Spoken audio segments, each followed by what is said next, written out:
People think revenge looks loud, screaming, chaos, maybe even blood. But real revenge? It's quiet.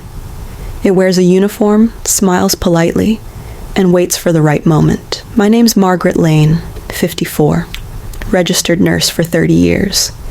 I've delivered babies, held dying hands, and seen every kind of heartbreak a human body can create. But nothing broke me more than what the Winthrop family did. Last year, I was working the night shift at St. Jude's private hospital, the kind of place where the walls smell like money, and the patients think kindness is part of the bill.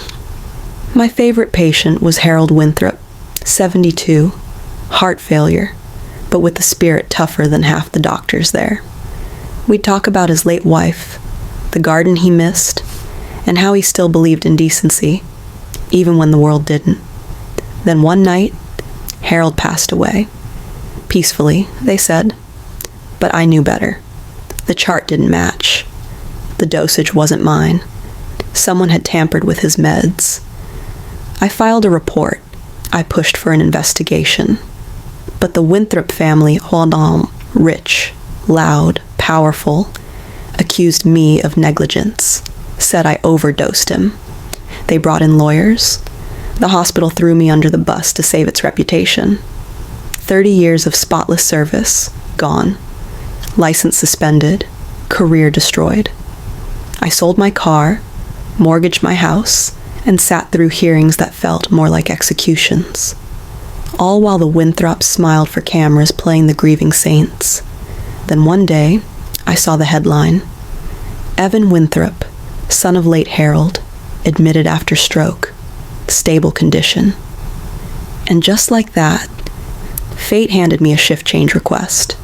Because guess who was assigned to his floor? Me. I remember the moment my supervisor handed me the file. Room 314, Evan Winthrop. Stroke. Recovering. Stable. He needed round-the-clock observation and a nurse who could handle high-profile clients delicately. Delicately.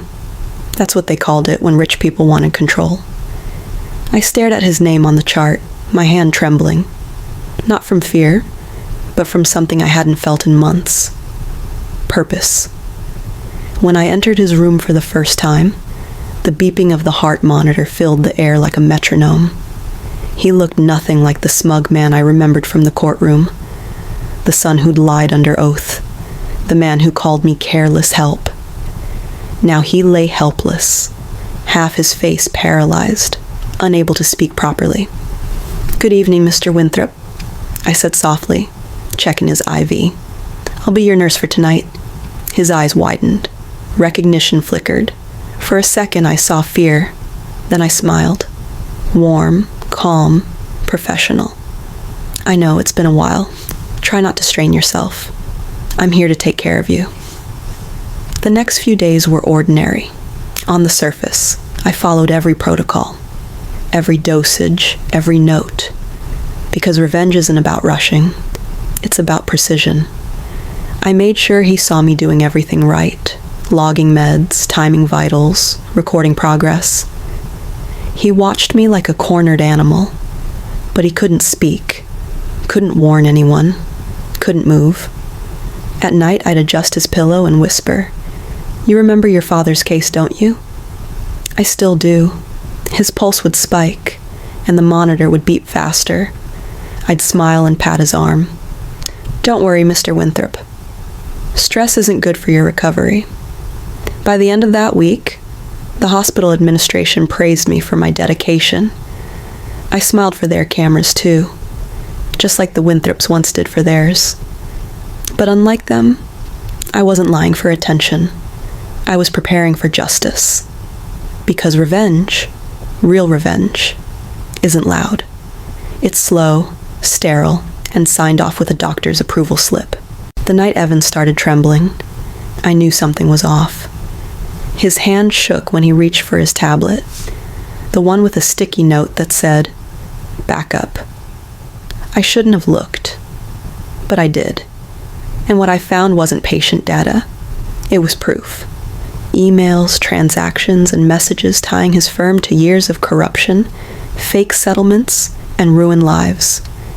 This was the same firm that once destroyed a client I'd fought for, a woman who died thinking justice didn't exist. I copied everything, carefully, quietly, like a nurse documenting vitals. The next day I met Maria, an old lawyer friend, in a dingy coffee shop. I handed her the USB and whispered, "He doesn't know I have it." She nodded, eyes sharp. "Then let's make sure the world does." Within a week, investigations began. The hospital's compliance team was alerted, subpoenas followed, and the great Evan Winthrop, once untouchable, started trembling for a different reason. He asked me, "Why are you doing this?" I said, "Because you took truth from people who had nothing else left." And for the first time, he didn't have a comeback. This wasn't revenge by anger. It was revenge by truth. And truth always finds its way out, even in a hospital ward. Evan's downfall didn't explode. It unfolded, slowly, publicly, perfectly. News outlets ran the story for weeks. Senior partner implicated in fraud and medical exploitation scheme. His firm crumbled overnight. Investors fled. And Evan, the man who thought he could buy silence, couldn't even buy peace anymore. He tried to call me once. Left a voicemail that said, "You destroyed me." I listened twice, then deleted it. Because he was wrong. I didn't destroy him. His choices did. I just turned on the light. Months later, I went back to work at the hospital. Same uniform, same routine. But this time, when I passed the ward where I first met him, I didn't feel small. I felt clean. One of the new interns asked me, "Is it true you helped expose him?" I smiled. "No, truth exposed him. I just helped it find a microphone." And that night, as I walked out of the hospital under the cold white lights, I realized sometimes revenge isn't poison. It's medicine, the kind that heals you by finally curing the infection of injustice. He took lives for profit. I gave him a dose of accountability, and I slept better than I had in years.